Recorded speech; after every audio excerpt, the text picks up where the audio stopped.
ఏండోయ్! నేను మీ గోదారమ్మాయిని. అందరూ ఎలా ఉన్నారండి? నేనైతే చాలా బాగున్నానండి. అయ్యబాబోయ్! ఈరోజు మీకు మరీ సులువుగా రొయ్యల పచ్చడి ఎలా పెట్టేసుకోవచ్చో చూపిత్తాను రండి మరి మన ఛానల్‌లోకి చూసేద్దాం. ఇప్పుడు ముందుగా మనం రొయ్యలని శుభ్రంగా కడుక్కొని, ఆ కడిగిన రొయ్యలని పొయ్యి మీద పెట్టి, దాంట్లో కొంచెం ఉప్పు, పసుపు వేసి బాగా కలపాలండి. బాగా కలిపితే అందులో నీళ్ళొచ్చి, ఆ నీరన్నీ ఇంకిపోయాక ఇలా శుభ్రంగా ఫ్రై అయిపోతాయండి. మనం ఇందులో ఏమీ వేయకూడదండి. ఉట్టి రొయ్యలు మాత్రమే పెట్టి దాంట్లో ఉప్పు, పసుపు వేస్తే సరిపోద్దండి. ఇప్పుడు వాటిని మనం నూనె పెట్టుకుని డీప్ ఫ్రైకి సరిపడా నూనె పోసుకుని, ఆ నూనెలో మనము ఈ రొయ్యల్ని శుభ్రంగా వేయించాలండి. వేయించేటప్పుడు మనము నూనె బాగా కాగిన తర్వాత నూనెని కొంచెం చిన్న మంటలో పెట్టుకుని ఈ రొయ్యలు వేసుకోవాలండి. రొయ్యలు వేసుకుని కాస్త చిన్న మంటలో అవి వేగే వరకు బాగా కలుపుతూ మనకి దోరగా వేయించుకోవాలండి రొయ్యల్ని.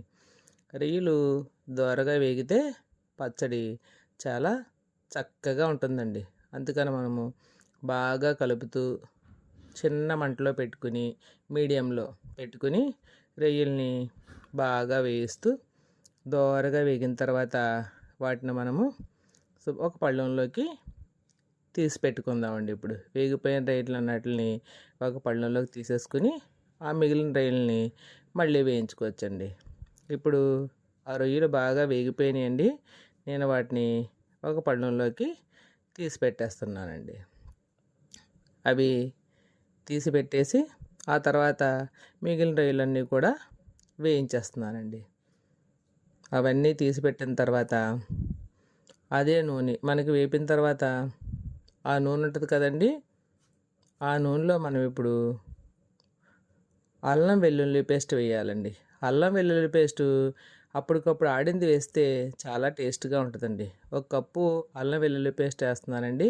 వేసి దాన్ని కూడా మనము చిన్న మంటలో పెట్టుకుని దోరగా వేయించుకోండి. ఎప్పుడు కూడా మంట పెద్దది పెడితే వేగిపోయినట్టు అయిపోద్ది, కానీ లోపలేది మనకి సరిగ్గా ఉడకదండి. అందుకని చిన్న మంటలో పెట్టుకుని మనము దోరగా బాగా ఎర్రగా వేయించుకోవాలండి. ఈ అల్లం వెల్లుల్లి పచ్చివాసన అంతా పోయే వరకు బాగా ఎర్రగా అయ్యే వరకు ఇలాగా ఆయిల్ పైకి తేలే వరకు వేయించానండి. వేయించిన తర్వాత ఈ రొయ్యలన్నిటిని మనము అందులో వేసేసుకుని ఆ అల్లం వెల్లుల్లి పేస్టు మొత్తం ఆ రొయ్యలకు పట్టేలాగా బాగా మనము అడికి పైకి అంతా కూడా మంట చిన్న మంటలో పెట్టి మాత్రమే పొయ్యి మీరు చేయాలండి. పెద్ద మంటలో పెట్టవద్దు. చిన్న మంటలో పెట్టి చక్కగా ఆ అల్లం వెల్లుల్లి పేస్ట్ అంతా కూడా ఆ రొయ్యలకి బాగా పట్టేలాగా ఒక 5 నిమిషాలు వాటిని అలా చిన్న మంటలో బాగా మగ్గించాలండి. అప్పుడు అల్లం వెల్లుల్లి పేస్ట్ రొయ్యలకి బాగా పడుతుంది. పట్టిన తర్వాత మనము రుచికి సరిపడగా ఉప్పు, నేను ఉప్పు మొత్తం అంతా ఒకేసారి వేసేయలేదండి. ముందు కాస్త వేసి ఉప్పు కారం చూసిన తర్వాత వేసుకుంటే సరిపోద్దండి. ముందు కొంచెం ఉప్పు కారం వేసానండి. వేసిన తర్వాత ధనియాల పొడి అండి. ధనియాలను కొంచెం దోరగా వేయించి పొడి చేసినటువంటి ధనియాల పొడి ఒక అరకప్పు వేసానండి. వేసి ఈ మూడింటిని బాగా మిక్స్ చేసి బాగా అన్నిటికీ ఉప్పు కారం పట్టేలాగా బాగా కలుపుతూ కాసేపు మళ్ళీ అలాగే చిన్న మంటలో మగ్గనివ్వాలండి.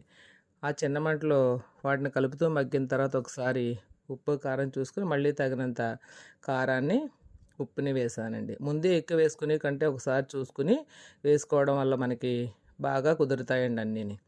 మళ్ళీ ఉప్పు కారం వేసి నేను శుభ్రంగా బాగా కలిపానండి. ఇంకొక 5 నిమిషాలు మగ్గిన తర్వాత జాగ్రత్తగా చిన్న మంటలోనే ఇంకొక 5 నిమిషాల సేపు దాన్ని అలాగా మగ్గనిచ్చి అటు ఇటు కలిపి మొత్తం అంతా కూడా అన్నిటికీ సమానంగా పట్టేలాగా ఆయిల్ మనకు సరిపడినంత చూసుకొని ఉంచుకోవాలండి. మరీ ఎక్కువ కాదు, మరీ తక్కువ కాదు.